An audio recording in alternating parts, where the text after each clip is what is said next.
धन्यवाद अध्यक्ष महोदय। इस बिल पर प्रारंभ करने से पहले मैं आपका ध्यान असम में हुए बाढ़ और वहां पर लगभग 70 व्यक्तियों की मौत की तरफ आकर्षित करता हूं और इस सदन से बड़ी पीड़ा मन से, बड़े दुखी मन से केंद्र सरकार से असम के लोगों के लिए एक विशेष पैकेज की मैं गुजारिश करता हूं। सर, मैं शुरुआत करता हूं इस बिल से। और अभी हमने आदरणीय मंत्री जी के वक्तव्य सुना और उनके बात और इस संशोधन वाले बिल का विवरण पढ़ के साफ साफ पता चल जाता है कि ये सरकार शिक्षा विभाग को लेकर गंभीर नहीं है, सुधार नहीं लाना चाहती। ये सिर्फ एक दिखावा का बिल है, क्योंकि ये बिल एक संशोधन बिल है। आज से 2 साल पहले ये बिल लाया गया था, public examinations prevention of unfair act 2024। उस समय में भी एक यूजीसी ये नीट के 2024 के परीक्षा को लेकर पूरे देश भर में लोगों के मन में व्यापक चिंता थी। उस समय में भी इसी तरह आज जैसे मंत्री जी कह रहे हैं, सरकार ने इस बिल का इंट्रोडक्शन करते हुए ये कहा कि ये बहुत ही एक ऐतिहासिक कदम है, एक बहुत बड़ा कदम है और इससे शिक्षा विभाग सुधरेगा और इससे परीक्षा में जो पेपर लीक होते हैं अब नहीं होगा, अब किसी का साहस नहीं होगा। ऐसे कड़े दंड उस समय सरकार ने कहा कि 2024 के बिल में वो लाए हैं। तो जो 2024 के नीट यूजी पेपर लीक पे जो तहकीकात हुई, जो इन्वेस्टिगेशन हुआ, मैं पढ़ना चाहता हूं उसकी स्थिति आज क्या है, ताकि पता तो चले कि ये सरकार 2 साल पहले जो नीट परीक्षा को लेकर जो व्यापक भ्रष्टाचारी हुई उसको लेकर यह सरकार कितनी गंभीर है। बहुत दुख के साथ मैं कहना चाहता हूं कि एक अखबार में आर्टिकल आया 2026 में कि जो 45 व्यक्ति थे जो चार्जशीट हुए थे नीट यूजी 2024 पेपर लीक के मामले में, 45 में से 44 को बेल मिल चुका है। ये है इनकी गंभीरता, ये है इनके छात्रों के प्रति इनकी संवेदना। जो मूल व्यक्ति है जिसको मास्टरमाइंड कहा जाता है, संजीव मुखिया, 11 महीने तक वो फरार था। 11 महीने तक सरकार उसको पकड़ नहीं पाई। अप्रैल 2025 में वो फाइनली उसका गिरफ्तार हुआ और फिर उस मामले में उसको बेल मिल गया। मई 6, 2025 एक दूसरे व्यक्ति रंजीत कुमार बरुआ जो करियर एकेडमी एजुकेशन ट्रस्ट के चेयरमैन है, वो बेल। एक अमित कुमार सिंह जो पेपर सॉल्वर के गैंग में था, उसको मई 7, 2025 को उसको बेल। एक पंकज कुमार जो कैंडिडेट्स को वो सारे कागज लीक करता था मोबाइल फोन के द्वारा, मई 15, 2025 उसको बेल। राकेश, जिसका ये आरोप था कि उसने प्रश्न कागज को उसकी चोरी की, उसको बेल। तो ऐसे एक लंबा ब्यौरा है, चाहे वो अमित प्रसाद महाराणा का हो या धीरेन्द्र कुमार पांडा का हो। तो ये कानून उस समय भी विफल था और ये कानून जिस मंशा से आज ला रही है आज भी ये विफल होगा। ये कानून आपकी विफलता का स्मारक है, क्योंकि ऐसे कानून 2024 के में लाने के पश्चात भी 2026 में तो लीक हुआ ना सर। अगर कानून इतना ही सशक्त था तो आज 2 साल बाद ही इतना बड़ा व्यापक लीक कैसे हुआ।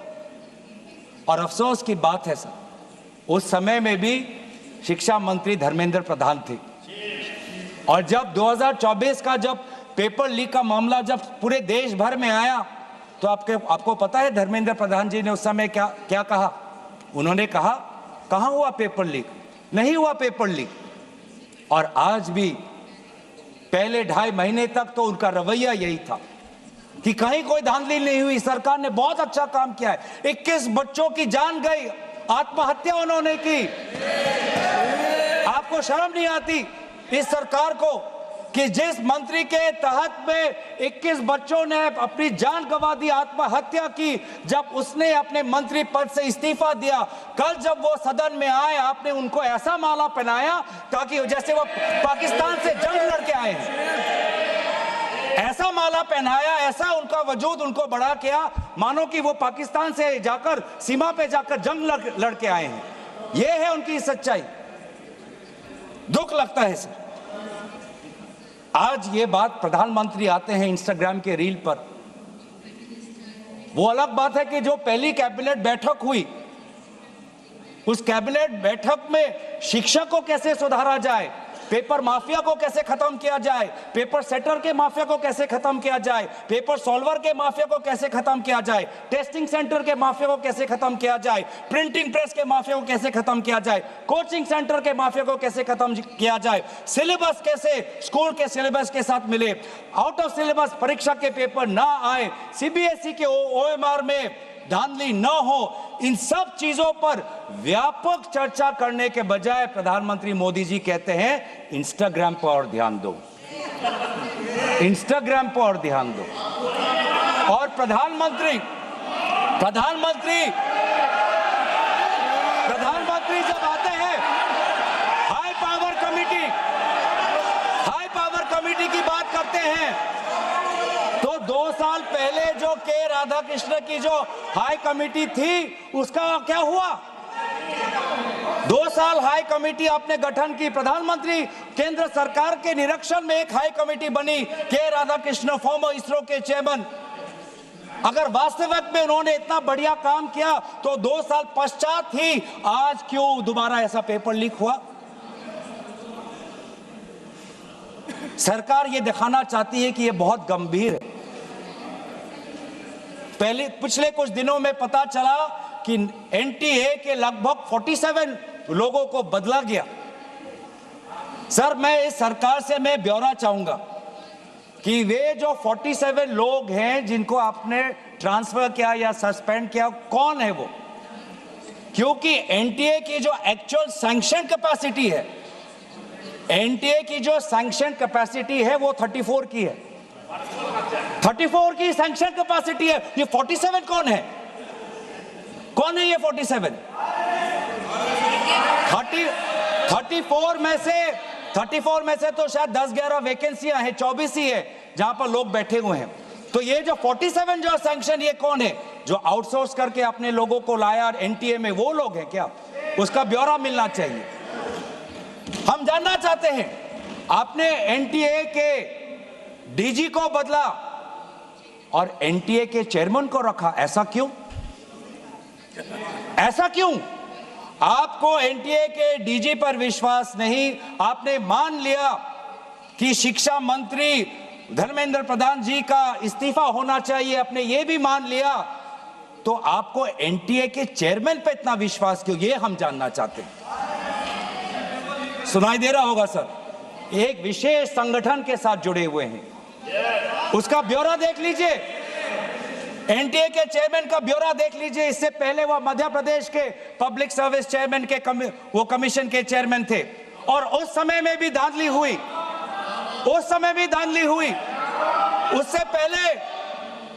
उससे पहले वो छत्तीसगढ़ में भी पब्लिक सर्विस कमीशन में चेयरमैन थे, उस समय में भी धांधली हुई। ऐसे इतने धांधली से जुड़े हुए व्यक्ति को आज भी इतने पेपर लीक होने के पश्चात भी आपकी सरकार बचा रही है, आपकी सरकार बचा रही है। जिस एनटीए के द्वारा 21 बच्चों ने आत्महत्या की, आज भी वो चेयरमैन बचा हुआ है। क्यों? क्योंकि वो एक विशेष संघ के साथ जुड़ा हुआ है। और यही दर्शाता है कि आप शिक्षा विभाग में आप सुधार नहीं चाहते, क्योंकि आरएसएस के लिए शिक्षा विभाग बहुत ही महत्वपूर्ण विभाग है, मैंने कोई असंसदीय बात नहीं की। आरएसएस के लिए शिक्षा विभाग बहुत महत्वपूर्ण विभाग है और इसीलिए हम देखते हैं, चाहे यूनिवर्सिटीज के वाइस चांसलर्स के अपॉइंटमेंट में हो, कॉलेज के प्रिंसिपल के अपॉइंटमेंट में हो, जब फैकल्टी की बदली होती है उसमें हो, चाहे आउटसोर्सिंग में हो, हर चीज में हम देखते हैं कि जो यूनिवर्सिटी, जिन यूनिवर्सिटी की कल्पना पंडित नेहरू ने एक साइंटिफिक टेम्पर के द्वारा उन यूनिवर्सिटीज के एक सपना देखा था, आज उन्हीं यूनिवर्सिटीज में क्वालिटी पर ध्यान नहीं दिया जा रहा। आप शिक्षा के माध्यम से इस पीढ़ी को आने वाले चुनौतियों के लिए तैयार नहीं कर रहे। आप शिक्षा के माध्यम से इस पीढ़ी के लोगों को आने वाले समय में आपके दल के सदस्य बने, आपको वोट दे, उसके लिए आप एक माहौल बना रहे हो। यह है आपके लिए शिक्षा का उद्देश्य, यह है शिक्षा का उद्देश्य। और हमने देखा कि वे जो संस्थाएं, चाहे वो IIT हो, चाहे JNU हो, चाहे DU हो, देश भर से माता पिता अपने बच्चों को बोल रहे कि जाओ दिल्ली जाओ, अगर दिल्ली नहीं जा सकते तो बॉम्बे जाओ, बिहार में जाओ, लेकिन धरना प्रदर्शन करो। आज शिक्षा की बात है, आपको अपना भविष्य आपको बचाना है। मैं नहीं जा सकता पर मेरी आशीर्वाद तुम्हारे साथ है। एक मां ने एक आशीर्वाद के साथ अपनी बेटी को भेजा, एक बाप ने अपने बेटे के पीठ पे थपथपाकर उसको जंतर मंतर पे भेजा, और DU, IIT, JNU कहती है आप मत जाओ। छात्रों को कहती है अगर आप जाओगे तो आपके करियर पर प्रभाव बन सकता है। यह है शिक्षा की संस्थाएं। ऐसे हम आने वाली चुनौतियों के लिए हम भारत का निर्माण करेंगे, अपने युवाओं को हम उनको ताकत देंगे। इसीलिए अगर एक बात इस पूरे घटनाक्रम से निकलती है वो ये है कि आज शिक्षा में ये इस बिल से, जिसमें आपने पेनल्टीज बढ़ा दिए, पनिशमेंट बढ़ा दिए, इससे हमारा शिक्षा विभाग नहीं सुधरेगा। राहुल गांधी जी बार बार कहा कि धर्मेंद्र प्रधान जी सिर्फ एक मुखौटा है आपके शिक्षा विभाग का। आपकी शिक्षा के प्रति जो आपकी जो नीति है वो सिर्फ उसका एक चिन्ह है, एक सिंबल है। उनके हटने से भी शिक्षा में सुधार आएगा। आज भी ना बच्चों को विश्वास आता है इस बात पर, ना हमें इस बात पर विश्वास है। लेकिन इसके पश्चात भी आज शिक्षा पर बातचीत हो रही है, आज शिक्षा को लेकर धरना हो रहा है, आज शिक्षा को लेकर जंतर मंतर में हजारों की तादाद पर लोग इकट्ठित हुए हैं। आज शिक्षा के विषय पर सारे दल संगठन सब ने अपने अपने प्रदेशों में, चाहे महाराष्ट्र में हो, चाहे यूपी में हो, चाहे बिहार में हो, चाहे पश्चिम बंगाल में हो, चाहे या असम में हो, सब जगह विभिन्न राजनीतिक दल संगठन और इन दल संगठन से अलग सारे युवा सड़क पे आ गए। सब ने अपने शिक्षा की मांग की। और क्यों मांग की? उनके दुख को पहले हमें समझना चाहिए, उनके पीड़ा को हमको समझना चाहिए, वो उनके अंदर जो नाराजगी है उस बात को हमें समझना चाहिए। नहीं तो किसी का इतना साहस नहीं कि सड़क पे आके गर्मी बारिश, सड़क पे सोना, पुलिस की लाठी खाना, दिन दिन भूख हड़ताल पे रहना, सबकी इतनी साहस नहीं है। ये साहस कहां से आता है? ये साहस आता है उस दर्द से, जिस दर्द में अपने भविष्य को लेकर वो विवश हैं, जिस दर्द में अपने देश के भविष्य को लेकर वो विवश है, जिस दर्द को वो आज के समाज में उसको व्यक्त भी नहीं कर सकते, सरकार से सवाल भी नहीं पूछ सकते। और बहुत ही बढ़िया एक व्यक्ति ने इस पूरे जो दर्द है, इस दर्द के बारे में बात करते हुए गोपाल दास नीरज के गीत की बात करता है। वो व्यक्ति जिस व्यक्ति से राहुल गांधी जी मिलने गए, उसने कहा, उसने हमें याद दिलाया कि नीरज की वो पंक्तियां, स्वप्न झरे फूल से, मीत चुबे शूल से, लुट गए सिंगार सभी, भाग गए बबूल से, और हम खड़े खड़े बहार देखते रहे, कारवां गुजर गया गुबार देखते रहे। ये बच्चों की वो दुख है। क्या करें, हमारे पास पैसे नहीं है इतने कि हम पेपर खरीद पाएं। 30-30 लाख का पेपर हमें खरीदने के पास, हमारे पिताओं के पास इतने सामर्थ्य नहीं है। वो दुख है, वो नाराज है, और इसीलिए जब वो दुख से वो लड़ नहीं पाते तो आत्महत्या पर आ पड़ते।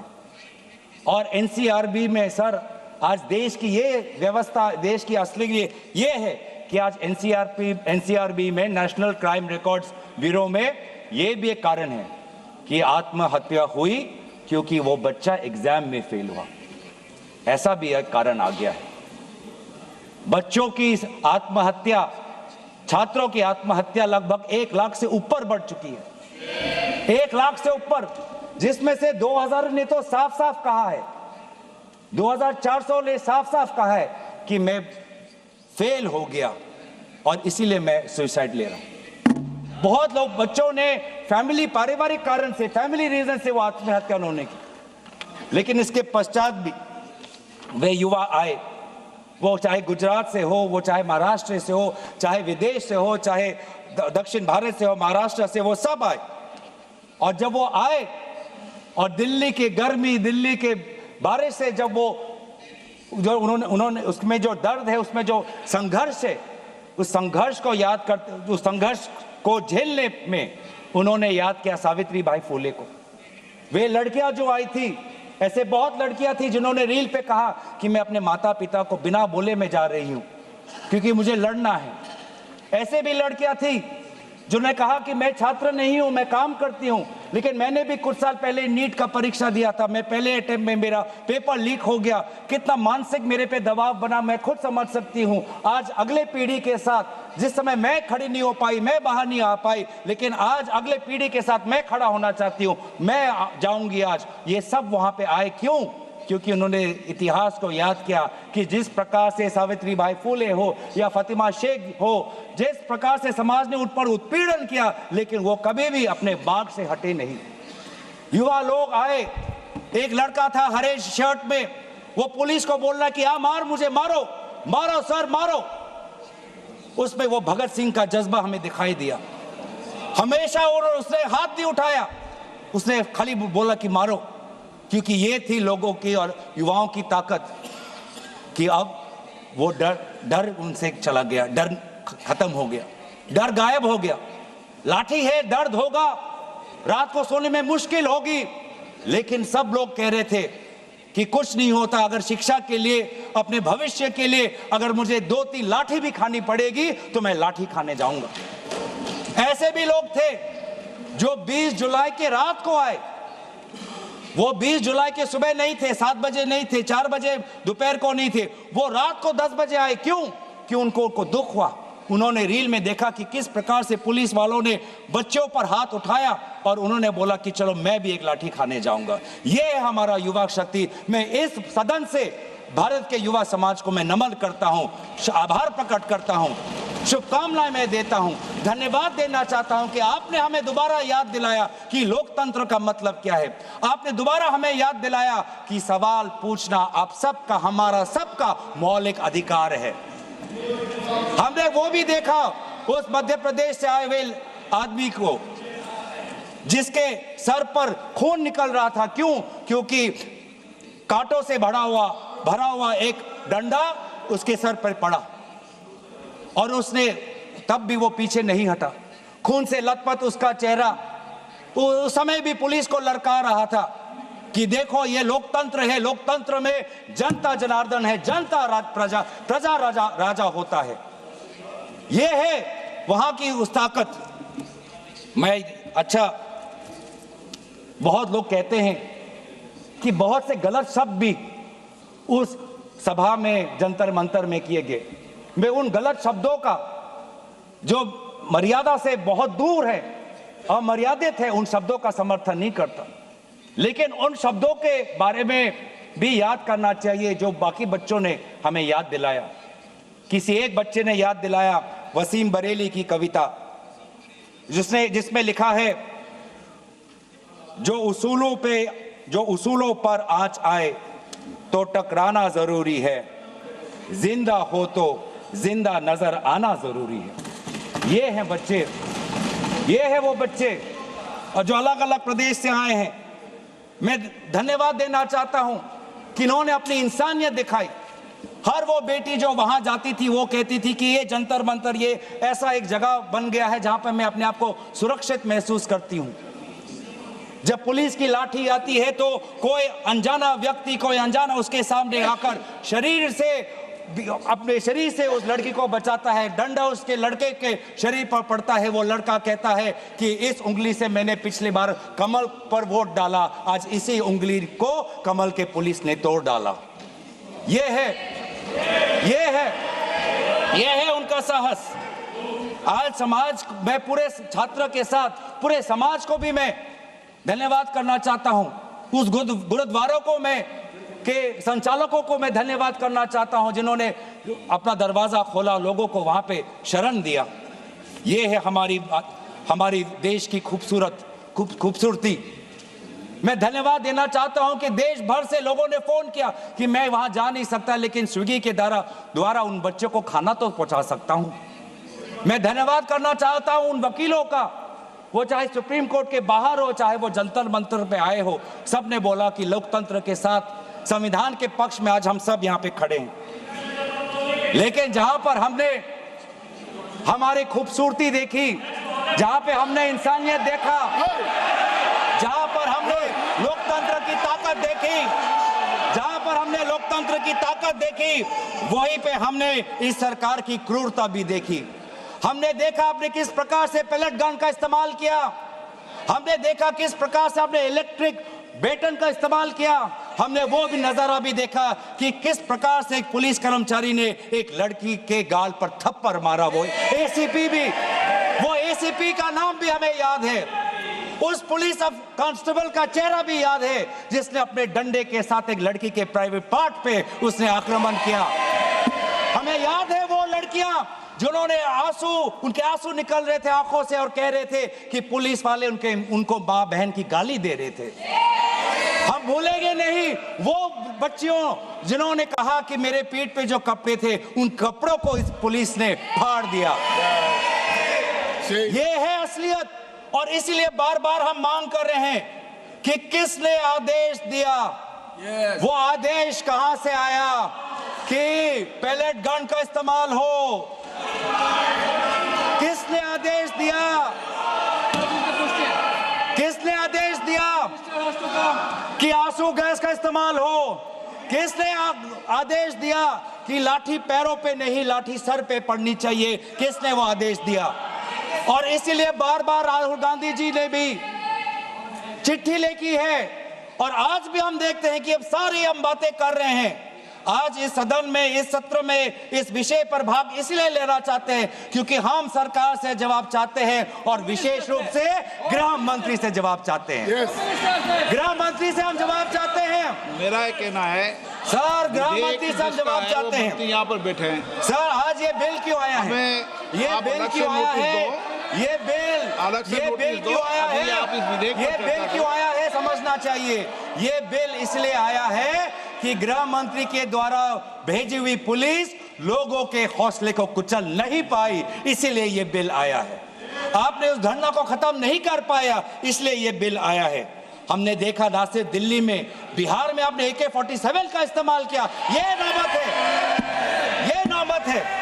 हमने इसीलिए मैं लोगों का धन्यवाद करना चाहूंगा, और धरना प्रदर्शनकारी के साथ है जिन्होंने एक और हमें बहुत ही खूबसूरत गीत याद दिलाया, दिनकर का। अब जो सिर पर आ पड़े नहीं डरना है, जन्म में है तो 2 बार नहीं मरना है।